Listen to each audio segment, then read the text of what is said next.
તો ખ્યાતિ હોસ્પિટલના પૈસા ભૂખ્યા ડોક્ટરનો ખેલ ખતમ। ખ્યાતિ હોસ્પિટલ સામે સરકારે આકરી કાર્યવાહી કરી છે। પીએમજેમાંથી ખ્યાતિ હોસ્પિટલને સરકારે બ્લેકલિસ્ટ કરી છે। જરૂર ન હોવા છતાં દર્દીની એન્જિયોપ્લાસ્ટી કરવાનો ખુલાસો। 7 દર્દીઓને એન્જિયોપ્લાસ્ટીની જરૂર હતી જ નહીં। સરકારે આ વાત કરી છે। એન્જિયોપ્લાસ્ટી બાદ યોગ્ય સારવાર ન કરતા જ 2 દર્દીઓના મોત થયા છે। ખ્યાતિ હોસ્પિટલે પૈસા કમાવવા જ આ કાંડ કરવાનો ખુલાસો।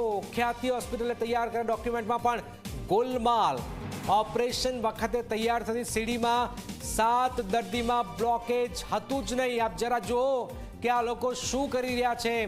બ્લોકેજ હતું નહીં છતાં પણ બ્લોકેજમાં જે પંપ નાખવામાં આવ્યા છે તો આપ સમજી શકો છો કે લોકોના આરોગ્ય સાથે ભયાનક ખેલ ખેલાઈ રહ્યો છે। ડોક્ટરોએ તૈયાર કરેલા પેપરમાં 90% બ્લોકેજ બતાવાયું। હોસ્પિટલના માલિક મેનેજમેન્ટ ડોક્ટર સામે પણ ફરિયાદ થશે। નામજોગ ફરિયાદમાં ખુદ સરકાર જ ફરિયાદી બનશે।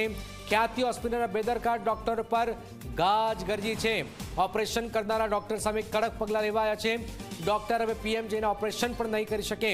ખ્યાતિ હોસ્પિટલના ખેલમાં ઝી 24 કલાકના અહેવાલની અસર। ઝી 24 કલાકના સતત કવરેજથી સરકાર હરકતમાં। પીડિતોને ન્યાય અપાવીને જમશે ઝી 24 કલાક। આપ જોઈ રહ્યા છો ગરીબ નિર્દોષ લોકોનો આ ભોગ લઈ રહી છે આવી હોસ્પિટલો।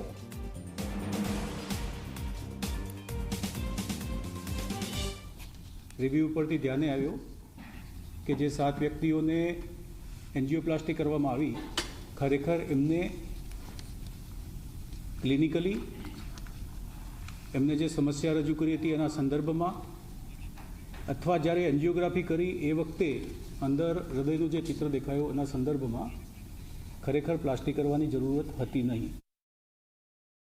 કે એન્જિયોપ્લાસ્ટી થઈ ગયા પછી જે પોસ્ટ ઓપરેટિવ સારવાર આપવા જતી હતી એ યોગ્ય સારવાર આપવામાં નહીં આવી। એટલા માટે રાતના 10 વાગે જે રેકોર્ડમાં નોંધ્યું છે એ પ્રમાણે 2 ઇસમોના મૃત્યુ થયા છે।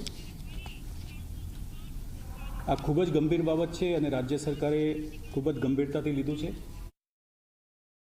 ખ્યાતિ હોસ્પિટલને તાત્કાલિક ધોરણે પીએમજેવાયમાંથી ડીએમ પેનલ કરી છે, ડીબાર કર્યા છે એમને। 2 આ હોસ્પિટલના માલિક જે હોય અગર એ અન્ય કોઈ પણ હોસ્પિટલમાં હિત ધરાવતા હોય તો એ બીજી હોસ્પિટલ સામે પણ પગલાં લેવામાં આવશે। 3 આ જે એન્જિયોગ્રાફી અને એન્જિયોપ્લાસ્ટી કરનારા જે ડૉક્ટર છે એ ડૉક્ટર પીએમજેવાય અન્વયે અન્ય કોઈ પણ જગ્યાએ એ માન્ય ડૉક્ટર તરીકે ગણવામાં આવશે નહીં। કેમ્પ અથવા કોઈ પણ રીતે જરૂર ન હોય તેમ છતાં કોઈ સ્પેસિફિક સારવાર આપવી એવા બનાવ ન બને એટલા માટે વ્યવસ્થા સુદૃઢીકરણ માટે પણ રાજ્ય સરકારે નક્કી કરેલ છે। જેથી હવેથી પીએમજેવાય એમ્પેનલ હોસ્પિટલમાં જે જગ્યાએ કાર્ડિયોલોજી અને કાર્ડિયોવાસ્ક્યુલર સર્જરી કેમ કે બાયપાસ અથવા સ્ટેન્ટ એ જે તે કેસના ગુણદોષ ઉપર નિર્ણય કરવાનો હોય છે એટલે જે જગ્યાએ આ બંને સ્પેશિયાલિટી ઉપલબ્ધ હોય ત્યાં જ એન્જિયોપ્લાસ્ટીને માન્ય રાખવામાં આવશે। હૃદયની અંદર બ્લોકેજ ના હોય ને તમે એને બ્લોકેજ કહી દો તો આવા ડૉક્ટરો સામે લોકોએ સરા જાહેર આવા ડૉક્ટરોને કાયદાનું ભાન કરાવવું જોઈએ અને આવા ડૉક્ટરોને ફાંસીના માછડે લટકાવવા જોઈએ। બોરીસણા ગામના દર્દીઓને અસારવા સિવિલ હોસ્પિટલ ખાતે સારવાર માટે લઈ જવાયા। વસ્ત્રાપુર પોલીસ સ્ટેશનથી દર્દીઓને લવાયા છે। 14માંથી 1 દર્દીને શ્વાસની સમસ્યા છે। આગામી સમયમાં રિપોર્ટ રાજ્ય સરકારને મોકલવામાં આવશે। તો ખ્યાતિનો આ ખેલ આપ જોઈ રહ્યા છો।